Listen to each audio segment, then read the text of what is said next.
રાજકોટ જિલ્લાના ધોરાજીમાં દિવ્યાંગ દુષ્કર્મના આરોપીને 20 વર્ષની સજા ધોરાજી સેશન કોર્ટે ફટકારી છે। બંને પક્ષની દલીલ સાંભળીને ધોરાજીના મહેરબાન એડિશનલ ડિસ્ટ્રિક્ટ એન્ડ સેશન જજે આ સજા ફટકારી છે। ધોરાજીના મહેરબાન એડિશનલ ડિસ્ટ્રિક્ટ એન્ડ સેશન્સ જજ શ્રી અલી હુસૈન મોહિબુલ્લા શેખ સાહેબે આજરોજ આરોપી સુરેશ દલસિંહ માવીને 20 વર્ષની સજા ફટકારેલ છે। આરોપી સુરેશ છે તે 90% ફિઝિકલી ડિસેબલ વોકિંગ ડિસેબિલિટી છે, એટલે કે ચાલી શકતો નથી। એના બંને પગ લકવાગ્રસ્ત છે અને 90% સુધી કામ કરતા નથી, આવું એમની પાસે મેડિકલ સર્ટિફિકેટ છે।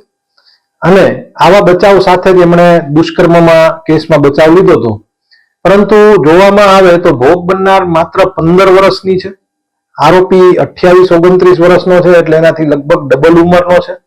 એમણે ભોગ બનનારને ચિઠ્ઠી આપી કે તારે મારી સાથે બોલવું છે, મારી સાથે પ્રેમ કરવો છે। એકદમ ઇનોસન્ટલી કે ભોળા ભાવે ભોગ બનનારે પૂછ્યું કે પ્રેમ એટલે શું, એ મને નથી ખબર। અને પછી આરોપીએ એમને ફોસલાવી, સમજાવી, છેતરી અને તેને ઘરેથી ભગાડી જાય છે અને પછી તેની સાથે વારંવાર દુષ્કર્મ કરે છે। ઝૂંપડામાં રહેતી ભોગ બનનાર હતી, એને પણ ત્યાં અવારનવાર આરોપી પાછલા દરવાજેથી જઈને દુષ્કર્મ કરતો અને ભોગ બનનાર ના પાડે તેમ કે પ્રેમમાં તો આવું કરવું પડે।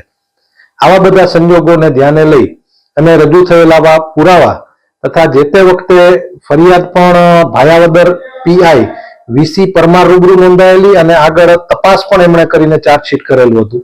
આ સમગ્ર તપાસના અંતે ધોરાજીના પુરાવો નોંધાણો અને પુરાવાના બાદ ધોરાજીના મહેરબાન એડિશનલ ડિસ્ટ્રિક્ટ એન્ડ સેશન્સ જજ શ્રી અલી હુસૈન મોહિબુલ્લા શેખ સાહેબે આરોપીને 20 વર્ષની સજા અને દંડ ફટકારેલ।